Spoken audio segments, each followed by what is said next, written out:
Morning बच्चों, एक नए सेशन के साथ में हम लेकर आ गए हैं कम्युनिटी के कुछ इंपॉर्टेंट क्वेश्चंस। और कम्युनिटी के साथ साथ में कुछ और क्वेश्चन रखे, लेकिन मोस्ट ऑफ द हमने कम्युनिटी सब्जेक्ट से लिया है क्योंकि आने वाले CHO एग्ज़ाम में ताकि आप लोगों के लिए बेनिफिट हो सके।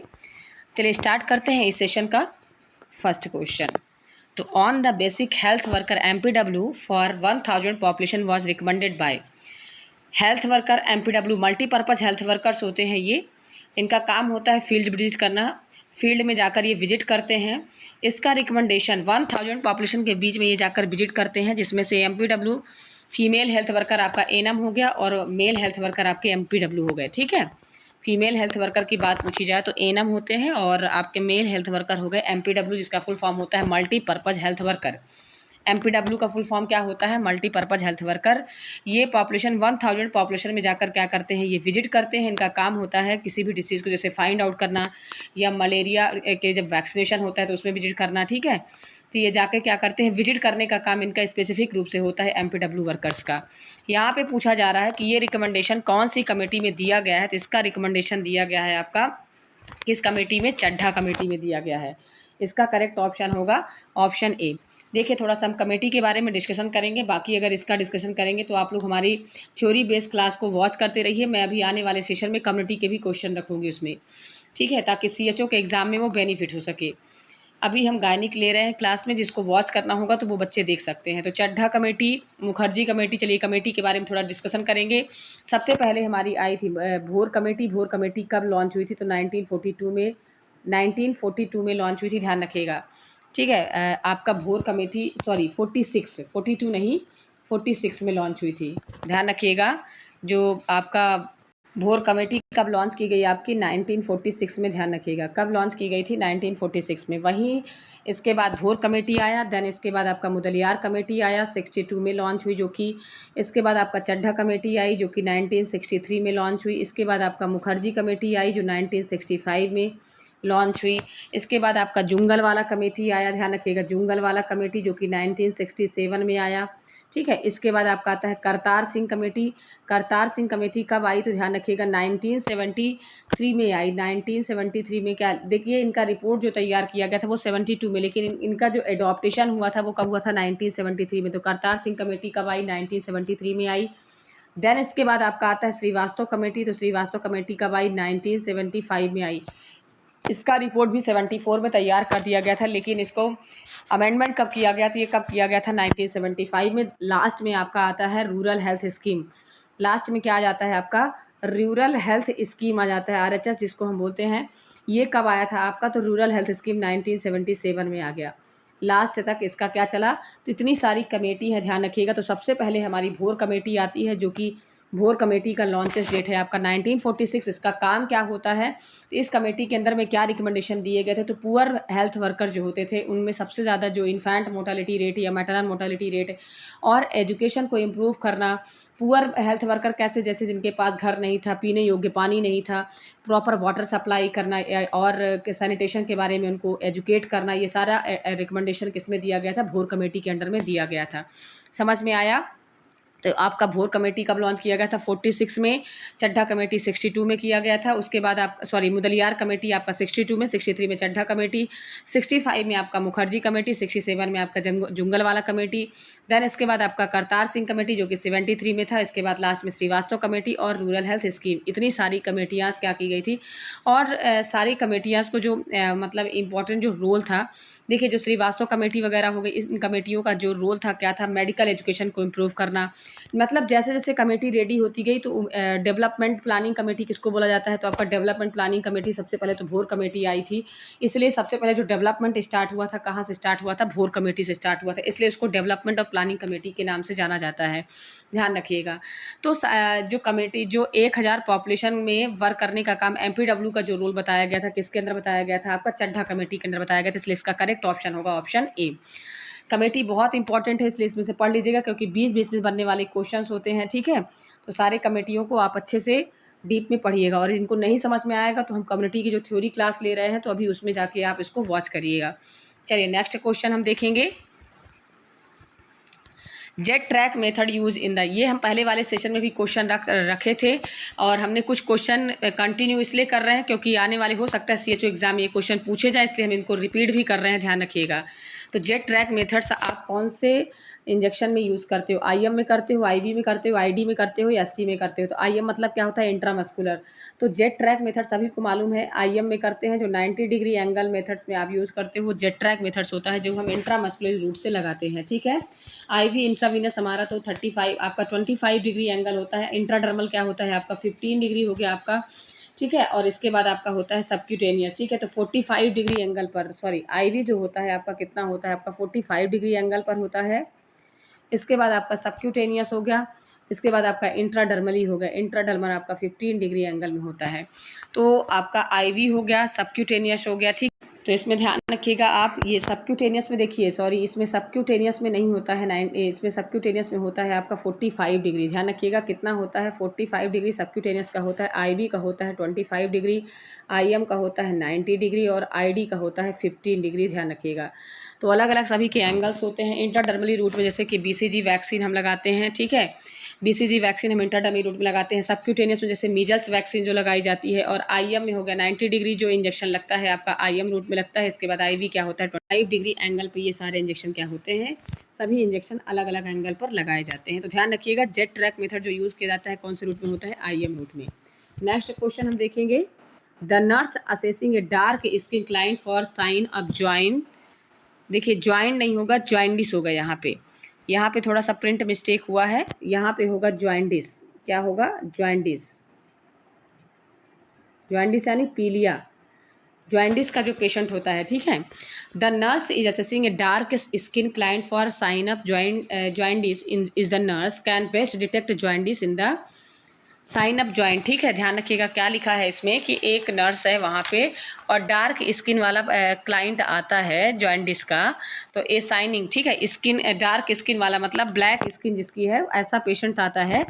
तो client for sign in the, किसका साइन देखने को मिलता है, ज्वाइंट का साइन, ज्वाइंटिस का साइन देखने को मिलता है। तो बेस्ट डिटेक्ट कैसे वो कर सकती है, उसको ज्वाइंटिस का पता लगाना है तो वो कैसे डिटेक्ट कर सकती है। तो देखिए ऑप्शन देखिए, hard palate, palm of the hands, sclera या सोल ऑफ द फीट। तो एक चीज़ ध्यान रखिएगा, ज्वाइंटिस किसकी वजह से होता है, सबसे पहले तो आपको जानना होगा। तो ज्वाइंटिस क्या होता है, जब बिलीरुबिन का लेवल ब्लड में इंक्रीज हो जाता है। कैसे, बिलीरुबिन का लेवल जब ब्लड में मतलब प्रॉपर तरीके से आपकी आप में का जो लीवर है वो प्रॉपर तरीके से फंक्शन नहीं करता, मेटाबॉलिज्म की जो प्रोसेस होती है वो नहीं हो पाती, तो किडनी की फिल्ट्रेशन करने में थोड़ा सा उसको प्रॉब्लम होती है, जिससे क्या होता है कि जब प्रॉपर तरीके से मेटाबॉलिज्म नहीं हो पाता है। और इसमें होता क्या है देखिए, तो लीवर क्या होता है, फंक्शन कैसे नहीं करता, अनकंजुगेटेड जो लिपिड होता है, जो अनकंजुगेटेड लिपिड होता है, लिपिड यानी फैट, ठीक है, अनकंजुगेटेड लिपिड को किस में चेंज कर देता है, वो कंजुगेटेड लिपिड या वाटर फॉर्म में उसको चेंज कर देता है, जिससे क्या होता है कि वो लिक्विड फॉर्म में हो जाता है। तो किडनी प्रॉपर तरीके से फिल्ट्रेट कर लेती है, तो बिलीरुबिन का लेवल इंक्रीज नहीं होता है ब्लड में। और ऐसी कंडीशन में क्या होता है, बिलीरुबिन का लेवल बढ़ जाता है, तो यूरिन में क्या प्रेजेंट हो जाता है, बिलीरुबिन का लेवल बढ़ जाता है। तो इस कंडीशन में क्या कहलाएगा, ज्वाइंटिस हो जाता है। पर्सन को क्या हो जाता है, कौन सी बीमारी हो जाती है, ज्वाइंटिस हो जाती है। तो यूरिन में अगर मान लीजिए बिलीरुबिन का लेवल बढ़ता है तो उसका नाम क्या होता है, ध्यान रखिएगा, तो बिलिनोजन कहते हैं, ठीक है। यूरिन में अगर बिलीरुबिन का लेवल बढ़ा तो उसको हम क्या बोलते हैं, ध्यान रखिएगा, यूरिको, यूरिन नहीं, क्या बोलेंगे, यूरिको बिलिनोजन, ठीक है। जब यूरिन में बिलीरुबिन का लेवल बढ़ता है तो उसको हम बोलते हैं यूरिको बिलिनोजन, और जब स्टूल में जब हो जाता है तो उसको हम क्या बोलते हैं, तो स्टोरको बिलिनोजन। तो ये होता है यूरिन में यूरिको और स्टूल में होता है स्टोरको बिलिनोजन। इस तरह से बिलीरुबिन का लेवल जब इनमें प्रेजेंट होता है, बिलीरुबिन का लेवल जब इस तरह से प्रेजेंट होता है तो वो कहलाता है आपका, यूरिन में अगर प्रेजेंट होगा तो इस नाम से जाना जाता है, स्टूल में प्रेजेंट होगा तो इस नाम से जाना जाता है। तो लीवर का काम होता है अनकंजुगेटेड लिपिड को कंजुगेटेड लिपिड में चेंज करना। तो देखिए नॉर्मल अगर कलर वाले अगर इसके नॉर्मल स्किन का जिसका कलर होता है तो उसमें तो सबसे पहले तो जॉन्डिस का पता हम कहाँ लगा लेते हैं, स्क्लेरा में। क्योंकि स्क्लेरा आँखों में आप देखा होगा कि स्क्लेरा का जो कलर हो जाता है वो येलोइश कलर का हो जाता है, येलो कलर का हो जाता है। इससे पता चल जाता है कि पेशेंट को क्या है, जॉन्डिस हो चुका है। लेकिन अगर ब्लैक कलर की स्किन वाले पेशेंट हैं तो उनमें तो हम पता भी नहीं लगा सकते, क्योंकि उनमें क्या होता है, मेलानिन बहुत ज़्यादा प्रेजेंट होता है, जिससे क्या होता है कि स्क्लेरा का कलर ज़्यादा चेंज नहीं हो पाता है। तो डार्क कलर का पता लगाने के लिए हमेशा पर्सन के कहाँ पे देखेंगे हम, हार्ड पैलेट में देखते हैं, ध्यान रखिएगा। आपने टंग के अंदर हार्ड पैलेट सॉफ्ट पैलेट पढ़ा होगा, तो हार्ड पैलेट में हम देखकर पता लगा सकते हैं कि पेशेंट को जॉन्डिस है कि नहीं है। तो जो नर्स है वो क्या करती है, अगर कोई ब्लैक स्किन कलर वाला पेशेंट्स है उसके अंडर में अगर हमको जॉन्डिस का पता लगाना है तो क्या देखकर करना होगा, हार्ड पैलेट को देखकर करना होगा। Palm of the hands, sclera, sole of the feet को देखकर हम पता नहीं लगा सकते, क्योंकि उसकी बॉडी में ज़्यादा अमाउंट में मेलानिन प्रेजेंट होने की वजह से स्किन का कलर ज़्यादा अफेक्ट नहीं होता है। और लेकिन अगर हम हार्ड पैलेट में देखेंगे तो उससे हम क्लियरली पता लगा सकते हैं पर्सन्स के को जॉन्डिस है कि नहीं है। समझ में आया? चलिए नेक्स्ट क्वेश्चन देखेंगे हम। Proper positioning for the child Bryant traction. तो ब्रियॉन ट्रैक्शन में क्या होता है, सबसे पहले तो ये होता क्या है, ब्रियॉन ट्रैक्शन किसके लिए दिया जाता है ये ध्यान रखिएगा। तो ब्रियॉन ट्रैक्शन हमेशा डीडीएच वाले पेशेंट को दिया जाता है, ध्यान रखिएगा। डीडीएच पेशेंट क्या होता है, बच्चों के लिए स्पेशली रूप से ये ब्रियॉन ट्रैक्शन यूज़ किया जाता है। और डीडीएच का फुल फॉर्म क्या होता है, डीडीएच टीबी वाला डीडीएच नहीं, ध्यान रखिएगा। ये डीडीएच का फुल फॉर्म होता है आपका डेवलपमेंटल डिसलोकेटेड हिप्स। Developmental dislocated हिप्स। हिप्स क्या होता है, उसका डिसलोकेट रहता है, प्रॉपर पोजीशन में नहीं रहता है। तो क्या होता है, इस कंडीशन पे हम क्या करते हैं, उसको ठीक करने के लिए, उसके प्रॉपर पोजीशन में लाने के लिए हम क्या करते हैं, ब्रियॉन ट्रैक्शन उसको दिया जाता है। तो इसका ऑप्शन पढ़ते हैं क्या क्या हो सकता है। तो सबसे पहले both हिप्स fixed at 90 degree angle with the knees extended and the buttocks elevated of the bed. क्या दोनों हिप्स को हम 90 डिग्री एंगल में एक्सटेंड कर देते हैं नीज के साथ में, बटक्स एलिवेट कर देते हैं, या both legs extended and the hip are not flex, या दोनों लेग्स को एक्सटेंड करेंगे लेकिन हिप्स को फ्लेक्स नहीं करेंगे, या बोथ हिप्स एंड, यहाँ पे क्या होना चाहिए आपका, जो नाइस दिया है ध्यान रखिएगा, आपका लिखा है बोथ हिप्स एंड नाइस, तो यहाँ पे नाइस नहीं है, बोथ हिप्स एंड नीज है। ये जो नाइस वर्ड लिखा हुआ है ध्यान रखिएगा, यहाँ नीज है, ठीक है, घुटना। नी और हिप्स को क्या करते हैं, मेंटेन करते हैं 90 डिग्री एंगल पर, flexion angle and back flat in the bed, sorry back flat on the bed. तो हिप्स और नीज को हम मेंटेन करते हैं। सबसे पहले तो ध्यान रखिएगा, मान लीजिए कि ये कोई बच्चा है और ऐसे लेटा हुआ है और इसके दोनों पैर हैं, तो इस तरह से इसका जो हिप्स और नी वाला जो पोर्शन है इसको हम थोड़ा सा 90 डिग्री तक एलिवेट करके रखेंगे, ठीक है, दोनों। और ट्रैक्शन मतलब होता है बांध के रखना, ऊपर उठा के रखना। ट्रैक्शन यानी बांधना, ऐसे ट्रैक्शन मतलब ऐसे वजन वाला कोई भी ऐसा मटेरियल वहाँ पे रखेंगे उसको, ताकि उसका पैर इधर उधर मूव ना हो सके, उसको हम बांध करके रखेंगे, ट्रैक्स खींच कर रखते हैं, ठीक है, ट्रैक्शन मतलब कहलाता है। तो ब्रियॉन ट्रैक्शन में 90 डिग्री फ्लैक्स करके उसके पैर को हम रखेंगे, और एक्सटेंड करके, मोड़ के हम नहीं रखेंगे, ध्यान रखना, एक्सटेंड नहीं करना, क्योंकि इसमें जो फर्स्ट ऑप्शन है, ऑप्शन ए है, देखिए उसमें एक्सटेंड वर्ड लिखा है, नहीं तो इसका करेक्ट ऑप्शन ए ही हो जाता है। लेकिन यहाँ पे हमको क्या करना है, फ्लैक्स करके रखना, तो इसका करेक्ट ऑप्शन सी होगा। कौन सा ऑप्शन होगा, सी, क्योंकि नीज और हिप्स को 90 डिग्री में तो रखेंगे लेकिन हम इसको फ्लैक्स करके रखेंगे, बिल्कुल फोल्ड करके नहीं रखना है। एंड बैक कैसा होना चाहिए आपका, फ्लैट पोजीशन में होना चाहिए। अफेक्ट डीप ऑप्शन में क्या लिखा है, leg extend with slight hip flexion, नहीं, ना लेग एक्सटेंड रहेगा ना तो हिप रहेगा, इसमें दोनों नीज और आपका हिप्स दोनों ही क्या रहेंगे, आपका 90 डिग्री में फ्लैक्शन पोजीशन पे रहेंगे, और बैक साइड क्या रहेगा, पूरा फ्लैट रहेगा, तो वो प्रॉपर रूप से क्या होगा, अपनी पोजीशन में आ सकेगा। समझ में आया? तो ब्रियॉन ट्रैक्शन किसके लिए यूज़ किया जाता है, हिप डिसलोकेशन वाले पेशेंट के लिए किया जाता है। नेक्स्ट क्वेश्चन देखेंगे हम। In acute rheumatoid fevers of the major symptom, acute rheumatoid जो फीवर होता है आपका, तो ये मेजर सिम्टम, रिमोटाइड फीवर सभी को मालूम है, रिमेटिक फीवर सभी को मालूम है, जॉइंट में जो होने वाला पेन होता है आपका, जॉइंट में रिमेटॉइड अगर वर्ड कहीं पे आता है मतलब रिलेटेड टू जॉइंट, तो जॉइंट में अगर कोई भी इन्फ्लामेशन हो जाता है उसकी वजह से अगर पेन हो रहा है तो वो क्या कहलाता है, एक्यूट रिमेटॉइड रिमेटिक फीवर में सबसे ज़्यादा सिम्टम, मोस्ट कॉमन सिम्टम देखने को मिलता है, तो कौन सा मिलता है, कोरिया का मिलता है। मैंने कोरिया का आपको बताया था कि इनवॉलेंट्री मसल्स मूवमेंट होना स्टार्ट हो जाता है, जिसको हम बोलते हैं हंटिंगटन कोरिया, भी आपने सुना होगा। तो इनवॉलेंट्री मतलब आपके कंट्रोल में, सेल्फ के कंट्रोल में नहीं रहता है मसल का मूवमेंट, और मूवमेंट होना शुरू रहता है, स्टार्ट रहता है, वो क्या कहलाता है आपका रिमेटिक फीवर में होने वाला सिम्टम। बाकी फीवर भी होता है, एरिथ्मिया भी होता है। एरिथ्मिया मैंने आपको बताया था कि ब्लड कैपिलरीज में स्वेलिंग आ जाना, ब्लड कैपिलरीज में क्या होता है, स्वेलिंग आ जाती है, या किसी इन्फेक्शन की वजह से हो सकता है। तो इससे क्या होता है कि स्किन में रैसेस बन जाते हैं। तो एरिथ्मिया तो होता है,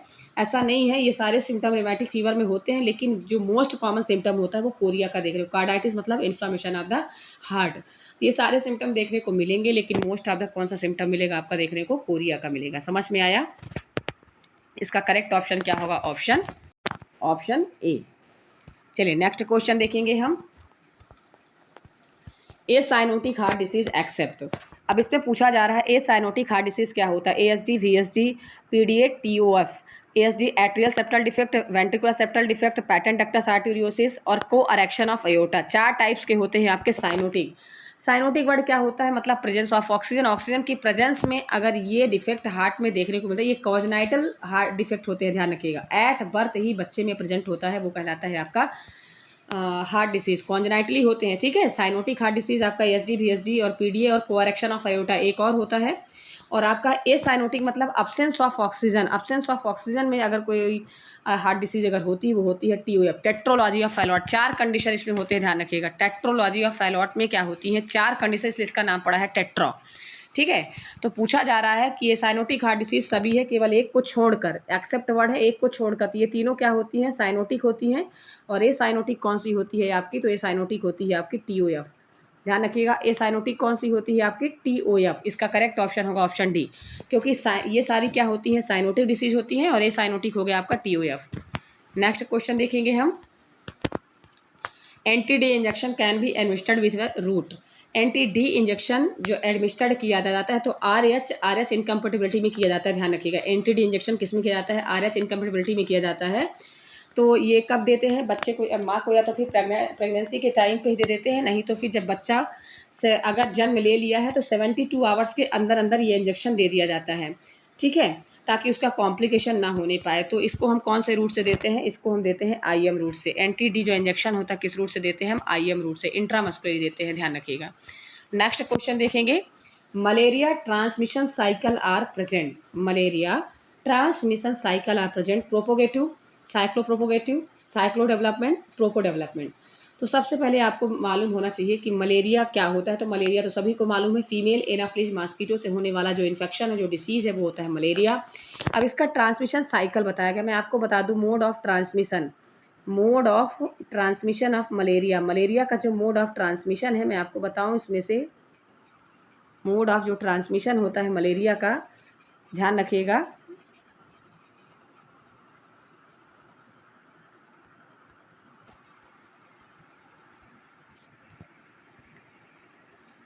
देखिए मोड ऑफ ट्रांसमिशन क्या होता है मलेरिया का। तो इसमें मलेरिया का जो मोड ऑफ ट्रांसमिशन होता है, कितने टाइप्स के होते हैं, ध्यान रखिएगा। तो सबसे पहले तो आपको ध्यान रखना है, एक तो डायरेक्ट होता है, एक होता है इनडायरेक्ट। मैं आपको दोनों के बारे में बता देती हूँ। डायरेक्ट में क्या होता है कि जब किसी भी पर्सन का डायरेक्ट एक्सपोज होता है, ठीक है, डायरेक्टली एक्सपोज, जैसे कि वाटर से हो गया, फूड से हो गया, वॉमिट से हो गया, इस प्रकार से अगर मान लीजिए कि अगर इन्फेक्शन हो रहा है तो वो होता है डायरेक्टली, ठीक है। अगर डायरेक्टली अगर किसी से फैल रहा है, डायरेक्टली कांटेक्ट में आने से फैलता है, तो वो होता है इनडायरेक्टली। अब इनडायरेक्टली में 2 चीज़ें होती हैं, ध्यान रखिएगा। अब 2 चीज़ें कौन कौन सी होती हैं इनडायरेक्ट में? तो एक तो होता है वेहिकल, वेहिकल के थ्रू होता है, एक होता है वेक्टर बॉर्न।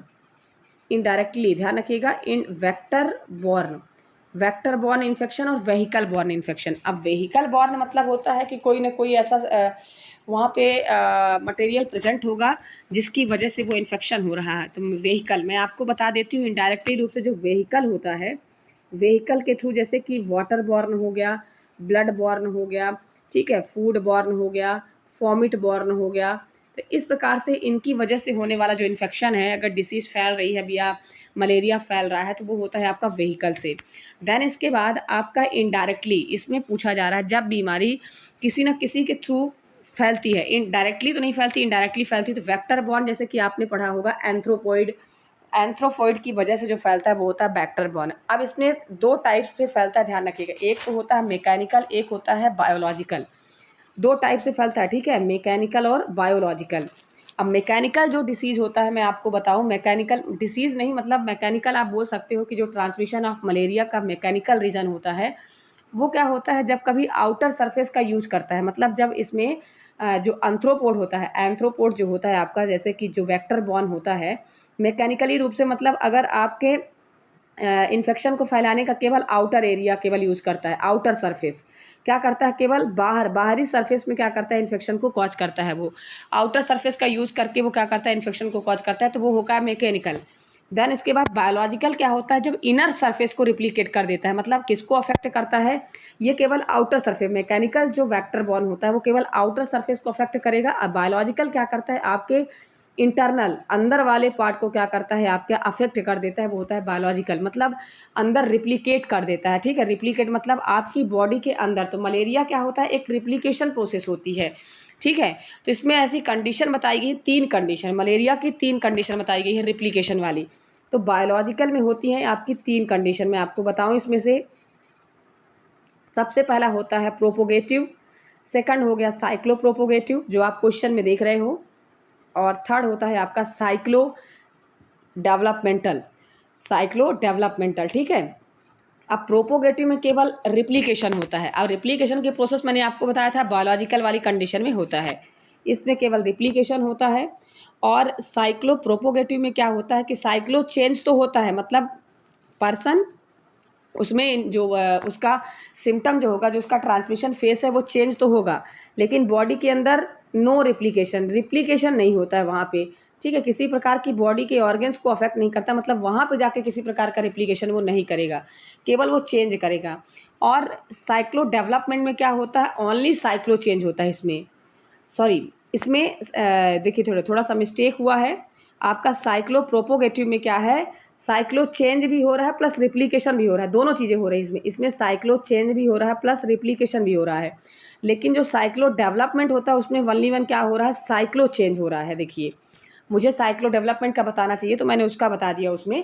तो ध्यान रखिएगा, जो साइक्लो आपका प्रोपोगेटिव है, ध्यान रखिएगा, जैसे ये वाला हो गया साइक्लो प्रोपोगेटिव में क्या होता है, साइक्लो चेंज भी होता है और रिप्लिकेशन की भी प्रोसेस होती है इसके अंडर में।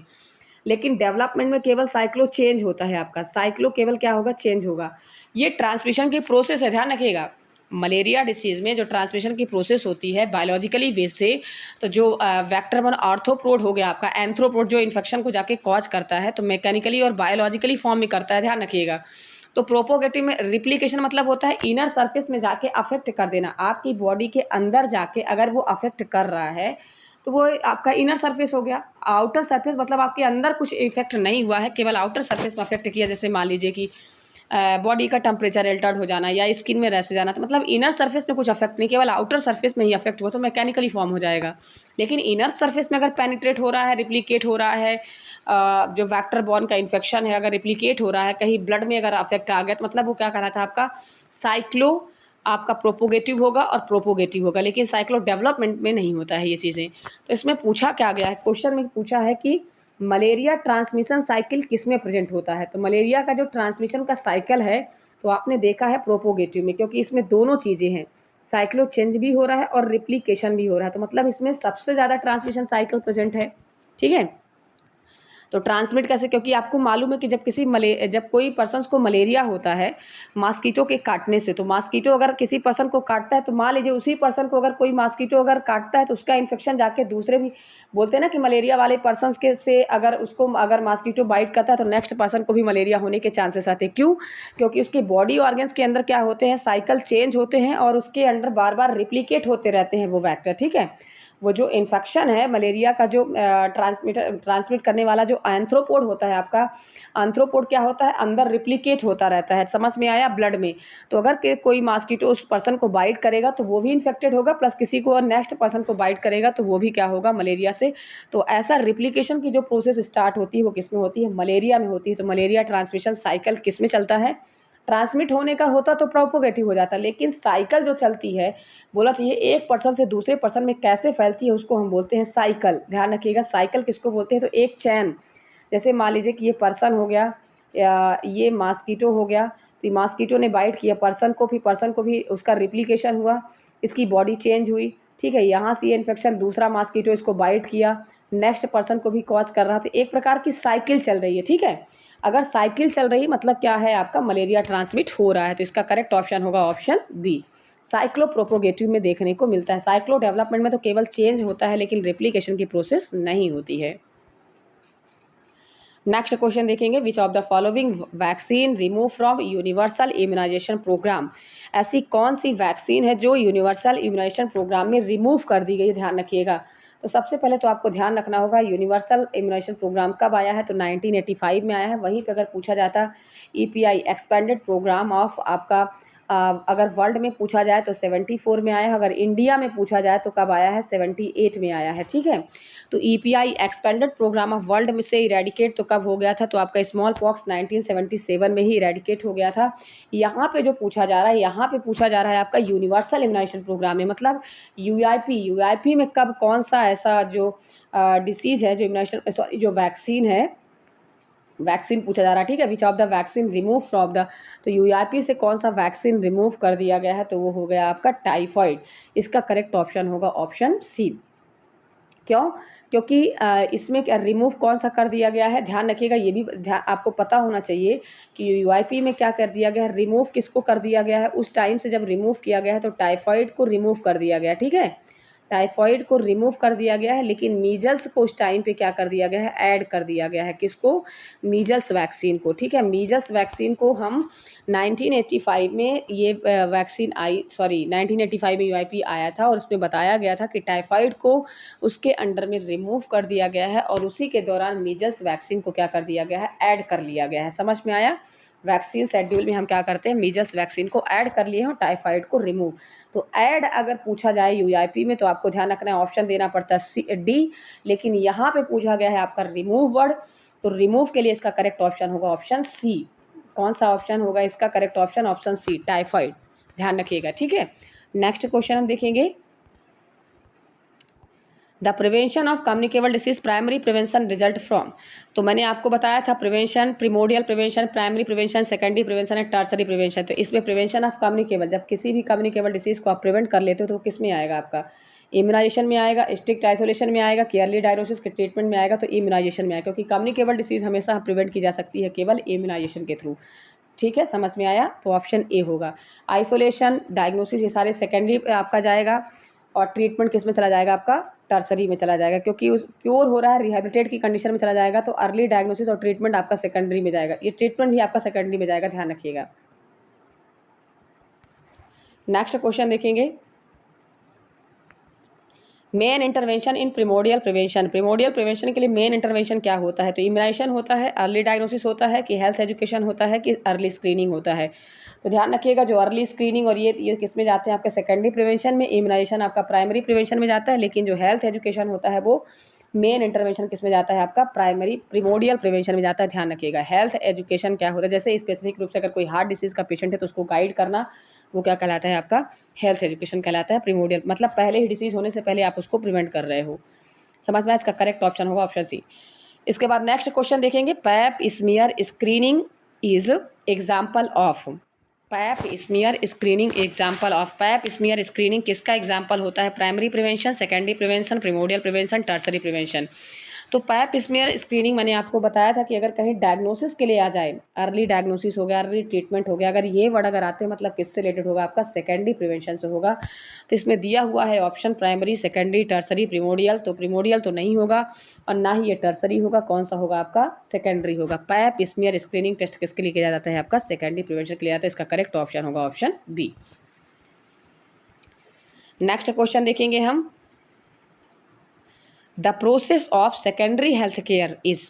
सेकेंडरी हेल्थ केयर प्रोसेस क्या होता है। देखिए, बार बार हम ऐसे क्वेश्चन इसलिए रख रहे हैं क्योंकि सीएचओ का आने वाला एग्जाम है, डीएसएसबी का एग्जाम आप देने वाले हो, तो सीएचओ के एग्जाम के लिए तो सबसे बेस्ट साबित होंगे कम्युनिटी के क्वेश्चन। बाकी एग्जाम के लिए आप ये बाकी एग्जाम के लिए बेनिफिट होंगे ऐसा नहीं है, क्योंकि कम्युनिटी के क्वेश्चन तो सभी पेपर में पूछे जाते हैं। तो अगर आप सारे क्वेश्चन को बार बार अगर रिपीट करें, मैं 2-3 क्वेश्चन इसीलिए बार बार हर सेशन में रख रही हूँ ताकि आपका क्वेश्चन रिपीट होता रहे। The process of secondary health care, immunization for preventable disease, early detection, early diagnosis, proper treatment, prevention of risk factor। तो सेकेंडरी हेल्थ केयर का जो प्रोसेस बताया गया है कौन सा होता है आपका, तो ऑप्शन बी होगा, ऑप्शन सी होगा आपका। डायग्नोसिस कर लेना एंड प्रॉपर ट्रीटमेंट देना किसका होगा, सेकेंडरी का होगा। प्रिवेंट कर लेना प्राइमरी प्रिवेंशन में कहलाएगा। अर्ली डिटेक्शन भी आपका प्राइमरी में कहलाएगा। रिस्क फैक्टर आपका प्रिमोडियल कहलाएगा, ध्यान रखिएगा। Prevention of risk factor, disease condition अगर हो रही है तो मतलब प्राइमरी में जाएगा, ये प्राइमरी में जाएगा।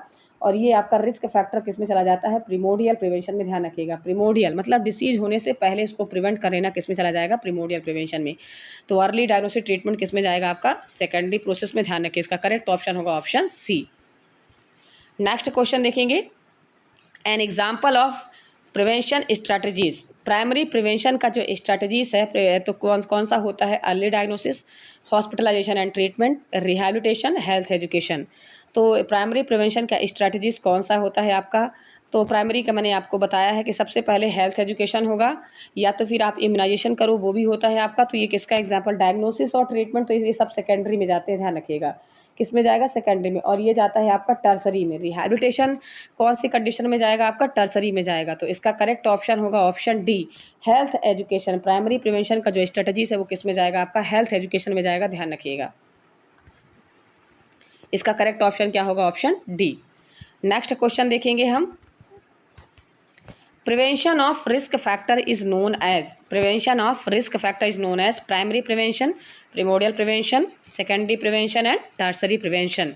तो प्रिवेंशन ऑफ रिस्क फैक्टर, जब आप रिस्क फैक्टर को प्रिवेंट करते हो तो किस में जाता है, मैंने आपको इसके पहले ही बता दिया था। यहाँ पे अगर डिजीज़ कंडीशन पूछ लेता, प्रिवेंशन ऑफ डिसीज़ कंडीशन, तो यहाँ पे इसका ऑप्शन चला जाता है प्राइमरी। लेकिन ध्यान रखना, इसमें पूछा गया है रिस्क फैक्टर को प्रिवेंट करने के लिए, तो इसका करेक्ट ऑप्शन जाएगा प्राइमरी प्रिवेंशन। क्योंकि जब आप रिस्क फैक्टर को प्रिवेंट करते हो तो किस में जाता है आपका, प्राइमरी प्रिवेंशन में जाता है। इसका करेक्ट ऑप्शन, सॉरी प्राइमरी में नहीं जाएगा, प्रिमोडियल। रिस्क फैक्टर अगर जाएगा तो प्रिमोडियल जाएगा, और डिजीज़ फैक्टर अगर होता तो वो प्राइमरी प्रिवेंशन में जाएगा, ध्यान रखिएगा। ठीक है, और सेकेंडरी में डायग्नोसिस जाएगा, टर्सरी में आपका क्या जाएगा, रिहैबिलिटेशन जाएगा। मैं बार बार इस चीज़ को रिपीट इसलिए कर रही हूँ क्योंकि इससे बनने वाले क्वेश्चन, अगर कोई भी क्वेश्चन पूछा जाता है, जैसे कीमोप्रोफिलैक्सिस अगर वर्ड आता है, मान लीजिए कीमोप्रोफिलैक्सिस अगर वर्ड आता है, तो समझ लीजिएगा वो किस में जाएगा, प्राइमरी प्रिवेंशन, मतलब सॉरी प्रिमोडियल में जाएगा। कैसे, क्योंकि रिस्क होने से पहले आप उसको प्रिवेंट कर, आप उसको ट्रायल कर रहे हो, ठीक है, ट्रायल कर रहे हो लेकिन श्योर तो नहीं हो, तो वो किस में जाएगा आपका, कीमो भी किस में जाएगा आपका, प्रिमोडियल प्रिवेंशन में जाएगा। मतलब रिस्क होने से ही पहले आप क्या कर रहे हो, उसको प्रिवेंट कर रहे हो, समझ में आया, ट्रायल कर रहे हो। तो कीमो प्रोफिलैक्सिस भी आपका किस में जाएगा, प्रिमोडियल में। नेक्स्ट क्वेश्चन देखेंगे, which is of the example not an example of primary prevention, कौन सा प्राइमरी प्रिवेंशन का एग्जाम्पल नहीं है, breast self examination, smoking, BCG vaccination, vitamin A supplementation. तो आपका जो ब्रेस्ट सेल्फ एग्जामिनेशन होता है वो भी आपका किस में जाएगा, प्राइमरी प्रिवेंशन में जाएगा। बीसीजी वैक्सीन आपका किस में जाएगा, प्राइमरी प्रिवेंशन में। विटामिन ए सप्लीमेंट भी किस में जाएगा आपका, प्राइमरी प्रिवेंशन में आएगा।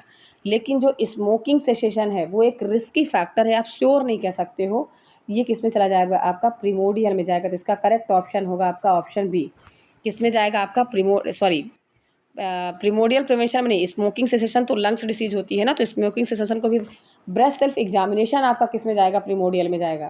क्योंकि ये प्रिमोडियल में नहीं, सेकेंडरी में जाएगा, सेकेंडरी एग्जामिनेशन में। क्योंकि आप ब्रेस्ट सेल्फ एग्जामिनेशन किसके लिए कर रहे हो, किसी प्रकार का ट्यूमर या गांठ, मतलब आप डायग्नोस कर रहे हो। ब्रेस्ट सेल्फ एग्जामिनेशन आप क्या कर रहे हो, डायग्नोसिस। और डायग्नोसिस वर्ड अगर आता है तो किस में आता है आपका, सेकेंडरी एग्जामिनेशन में आता है, सेकेंडरी प्रिवेंशन में आएगा, ध्यान रखिएगा। ये आपका आता है सेकेंडरी प्रिवेंशन में। तो ब्रेस्ट सेल्फ एग्जामिनेशन इसका करेक्ट ऑप्शन होगा ऑप्शन ए। इसमें पूछा जा रहा है, क्वेश्चन में पूछा क्या है कि विच of the following is not of example of primary prevention, primary prevention का कौन सा एग्जाम्पल नहीं है, तो ब्रेस्ट सेल्फ एग्जामिनेशन नहीं, क्योंकि ये किस में आता है आपका, डायग्नोसिस में आता है, ये आता है आपका सेकेंडरी प्रिवेंशन में, ध्यान रखिएगा। किस में आता है, सेकेंडरी प्रिवेंशन में। वहीं बात करें smoking cessation, BCG vaccination, vitamin A supplementation, तो ये सारे इसमें नहीं आते हैं। समझ में आया, इसका करेक्ट ऑप्शन होगा ऑप्शन ए। नेक्स्ट क्वेश्चन हम देखेंगे, in which following of the vaccine not include in the open vial policy, ऐसी कौन सी वैक्सीन है जो कि ओपन वायल पॉलिसी के अंदर में नहीं इंक्लूड है, नॉट इंक्लूड, इस वर्ड को पढ़िएगा, not include in open vial policy. तो ओपन वायल पॉलिसी में कौन सी वैक्सीन इंक्लूड नहीं है, डीपीटी, ओपीवी, बीसीजी या हेपेटाइटिस बी। तो कौन सी वैक्सीन ओपन वायल पॉलिसी में इंक्लूड नहीं, तो आपको हम बता दें, ओपन वायल जो पॉलिसी आई थी, ये पॉलिसी कब आई थी, तो 2011 में। कब आई थी, तो कब आई थी ये वैक्सीन? देखिए 2011 नहीं, सॉरी, ये आई थी 2013 में। ध्यान रखिएगा, ये आई थी 2013 में, 11 में नहीं आई थी, ठीक है। बाई मिस्टेक 2011 हुआ, 2013 में आई थी, ध्यान रखिएगा। और open vial vaccine under UIP के अंडर में आई थी। और ये क्यों आई थी? जो वास्टेज ऑफ वैक्सीन का जो वास्टेज था उसको कम करने के लिए, ओपन वायल वैक्सीन को रखा गया। तो मैं आपको बता दूं कि इसमें इंक्लूडेड और नॉट इंक्लूडेड 2 टाइप्स की ओपन वायल वैक्सीन आती हैं। तो इसमें 2 टाइप से होती है। सबसे पहले आपको बता दूं, इसमें जो आपका इंक्लूडेड वैक्सीन आती है, इंक्लूडेड वैक्सीन एक होती है, और एक होती है नॉट इंक्लूडेड वैक्सीन। ये दोनों के बारे में आपको बताऊंगी। नॉट इंक्लूडेड वैक्सीन 2 टाइप से होती हैं। तो इंक्लूडेड वैक्सीन में मैं आपको थोड़ा सा नाम जल्दी बता देती हूँ, तो आप इसको सुन लीजिएगा। डीपीटी हो गया आपका, टीटी वैक्सीन हो गया, हेपेटाइटिस बी वैक्सीन हो गया, ओपीवी वैक्सीन हो गया, पेंटावैलेंट वैक्सीन। मतलब आप इसका अगर नाम लिखना चाहते हैं तो डीपीटी हो गया। आपका कौन कौन सा वैक्सीन होता है? तो हेपेटाइटिस आपका बी वैक्सीन हो गया, टीटी वैक्सीन हो गया, देन इसके बाद आपका ओपीवी वैक्सीन हो गया, पेंटावैलेंट वैक्सीन हो गया। समझ में आया? पेंटावैलेंट, ध्यान रखिएगा कौन कौन सी वैक्सीन होती हैं। तो पेंटावैलेंट वैक्सीन इसके अंडर में आती है, ध्यान रखिएगा। तो DPT, hepatitis B, TT, OPV, ये सारी इंक्लूडेड वैक्सीन के अंदर में आती हैं। जो वैक्सीन, और एक चीज़ और ध्यान रखिएगा, इंक्लूडेड वैक्सीन में जो वैक्सीन डाइल्यूट नहीं करते हैं, ठीक है, जो वैक्सीन डाइल्यूट नहीं करते हैं वो वैक्सीन किस में आती है? आपकी इंक्लूडेड वैक्सीन में। और नॉट इंक्लूडेड में, इसके अंदर हम वैक्सीन को डाइल्यूट करते हैं। तो जैसे डाइल्यूट फॉर्म में क्या आता है आपका? बीसीजी हो गया। बीसीजी जो आता है आपका किस में आता है? नॉट इंक्लूडेड में आता है, जो कि डाइल्यूट फॉर्म में आता है, ध्यान रखिएगा। समझ में आया? मतलब जो वैक्सीन आपके डाइल्यूट फॉर्म में आती हैं, किस में आएगा आपका? जिसका आप डाइल्यूट करके वैक्सीन तैयार करते हो, जैसे लाइव वैक्सीन हो गया, तो वो किस में आएगा आपका? नॉट इंक्लूडेड में आएगा। नॉट इंक्लूडेड से ध्यान रखिए कि जो डाइल्यूट होता है और इंक्लूडेड में डाइल्यूट नहीं होता है, जैसे ओपीवी हो गया, टीटी हो गया आपका, हेपेटाइटिस बी हो गया और डीपीटी हो गया। तो बीसीजी हो गया इसका एग्जाम्पल, और मीजल्स हो गया जैसे इसका एग्जाम्पल, मीजल्स हो गया, जापानीज इंसेफेलाइटिस हो गया, ठीक है। तो ऐसी जो वैक्सीन आती है किस में आती है? आपकी नॉट इंक्लूडेड में आती है। नाम याद रखिएगा, समझ में आया? और एक इम्पॉर्टेंट फैक्ट और है, जो आपका इंक्लूडेड वैक्सीन होता है वो 28 डेज तक में क्या कर सकते हैं? इसका हम यूज़ कर सकते हैं। लेकिन जो आपका नॉट इंक्लूडेड है, केवल 4 आवर्स तक हम यूज़ कर सकते हैं, 4 घंटे तक ही इसका हम यूज़ कर सकते हैं, ध्यान रखिएगा। जैसे मीजल्स का वैक्सीन हो गया और आपका जापानी इंसेफेलाइटिस बीसीजी वैक्सीन हो गया, डाइल्यूट करने के बाद केवल हम इसको कितने टाइम तक यूज़ कर सकते हैं? 4 घंटे तक, ध्यान रखिएगा। समझ में आया? तो वहीं पे अगर हम बात करें, जो क्वेश्चन में पूछा गया है, देखिए क्या पूछा गया है? Vaccine is not included open vial policy. तो ओपन वायल तो 2 प्रकार से होती है, इंक्लूडेड और नॉट इंक्लूडेड। और मैंने आपको बताया कि इंक्लूडेड जो कि डाइल्यूट फॉर्म में आती है वो होता है आपका नॉट इंक्लूड। तो इसमें आपको देखना है कि डाइल्यूट कौन सी वैक्सीन की जाती है। तो डीपीटी तो की नहीं जाती, ना तो ओपीवी की जाती है, यहाँ पे की जाती है आपकी बीसीजी। अगर मीजल्स होता तो इसका करेक्ट ऑप्शन तो सी होगा। अगर मीजल्स होता या तो जापानी इंसेफेलाइटिस होता आपका, तो ये सारे ऑप्शन होंगे आपके नॉट इंक्लूडेड में। और इंक्लूडेड में आपका आ जाएगा DPT, OPV, hepatitis B, OPV और पेंटावैलेंट वैक्सीन, ये सारी किस में आ जाएंगी? आपकी इंक्लूडेड वैक्सीन में आती हैं, ध्यान रखिएगा। तो इस प्रकार से ओपन वायल वैक्सीन कब आई थी? तो 2013 में आई थी। और ये vaccine under UPI, universal immunization of program के अंडर में वैक्सीन का जो वास्टेज होता था, मतलब इतना सारा वास्टेज हो जाता था वैक्सीन का, तो उसको कम करने के लिए ये वैक्सीन को रखा गया था, ओपन वायल वैक्सीन को लाया गया। समझ में आया? इसलिए वैक्सीन लाने का मेन उद्देश्य था, ठीक है। तो इसका करेक्ट ऑप्शन क्या हो जाएगा? Option C. चलिए ठीक है, आज का सेशन इतना ही। और जिन भी बच्चों को जिस भी क्वेश्चन में अगर प्रॉब्लम होती है वो तो कमेंट्स करके हमको ज़्यादा से ज़्यादा बताएं, क्योंकि हमें देखिए हमको ये पता नहीं चल पाता है कि बच्चों को क्या प्रॉब्लम हो रही, क्या नहीं हो पा रही।